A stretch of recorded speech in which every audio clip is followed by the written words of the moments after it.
If you're interested in the build I used in this video, you can find that in the end of the video. If not, you can always find it earlier on patreon.com/widdz. Hello guys, and welcome to my very first build video. Pretty much, I came up with a build that is for new players and returning players as well.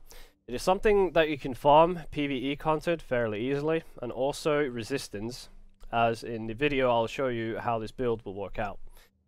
What this build consists of are 4-piece striker and 2-piece nomad, a ninja bike and a nibble holster. Ninja bike and nibble holster both are not really required for this set, so they could be replaced with a nomad and a striker piece, so you have 4-piece striker and 2-piece nomad. When it comes to the gear rolls, we have health, enemy armor damage, and ammo capacity. On our mask we have critical hit chance and 12% damage to elites. On our knee pads we got health, disrupt resistance, increased kill XP, which could be changed for another resistance like burn or disrupt. And we have damage to elites. On our backpack we have health, and the minor attribute I would have disrupt resistance or burn. So bleed is a no-go, it won't help you at all, so those two will help. Also ammo capacity could be a thing as well, don't forget about that. On your gloves I have enemy armor damage, assault rifle damage, and critical hit chance. Enemy armor damage could be changed for, let's say, critical hit damage, but enemy armor damage will do just fine. On our holster, let's pretend this is a striker holster, right? I would pretty much have reload speed, and as on my weapons as well, I'm using reload speed grips. So you get 20% and then 30% for your weapon, you get about 50% reload speed, which is very, very good. It's very valuable. Do not underestimate reload speed, especially in PvE. Very, very good. When it comes to your mods, I would prefer using firearms mods with damage to elites. It could be stamina as well, as I'm having 6.7 thousand firearms. It could be stam as well. So it doesn't really matter if it's firearms or stam. Either or, but try to aim for 4% because they're quite rare to get from vendors. You can find 3% as well, but always the highest is preferred, right? When it comes to your performance mods, you should have support station duration, which will come in handy later, which I will explain. Have that on every single piece you have. When it comes to our weapons, on your damage dealing weapon, you want to have ferocious and destructive. These two talents are the two main talents that you want to have. Ferocious has to be in the bottom because you won't have enough electronics to actually unlock it, so it has to be a free talent. The third talent is pretty much anything you choose from. You can have reload speed, you can have accuracy, pretty much whatever your heart's content. So if you value something else in damage, go for it. And my secondary weapon is the utility weapon. It has determined on it and predatory, which are two pretty good talents to go for.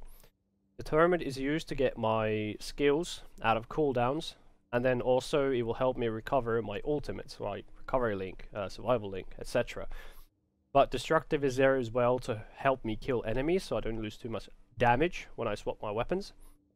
When it comes to my weapon mods, these are pretty much identical to both of my weapons.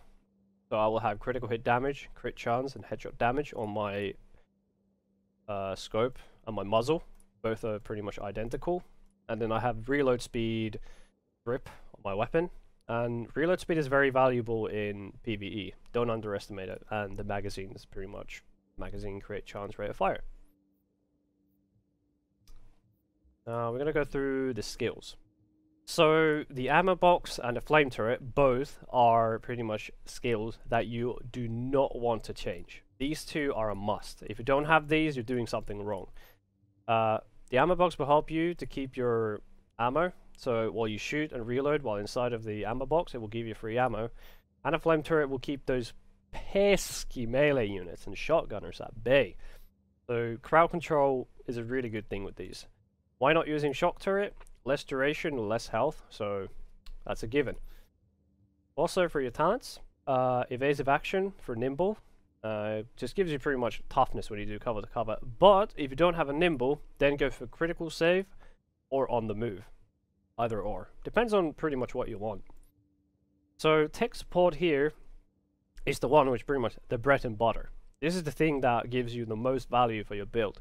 And this is also where the performance mods comes in for the support station duration. Kill a hostile where any skills is deployed to extend any active skills duration by 10%, which means as you kill enemies, your skill duration goes higher. So the higher the skill duration of the skill, the more seconds you get per second. So your lunchbox, aka ammo box, and your flame turret will stay up pretty much all the time. So this talent is a very, very good one. Precision for your extra crit chance and crit damage when you hit an enemy to the head. And one is none. When you hit an enemy to the head, you get a free bullet every now and then. So that's pretty good. So overall, this set focuses on heavy damage and also quite good sustain, which you get from Nomad, 15% health on kill. And Nimble will pretty much help you out healing as well. But yeah, that's it for this, guys. Hopefully you enjoyed it, and see you next time. Thank you for watching. I hope you enjoyed the video. If you do like my content and want to support financially, you can check out my Patreon. And if that's not enough, you can find me streaming daily on twitch.tv/widdz. Have a nice day.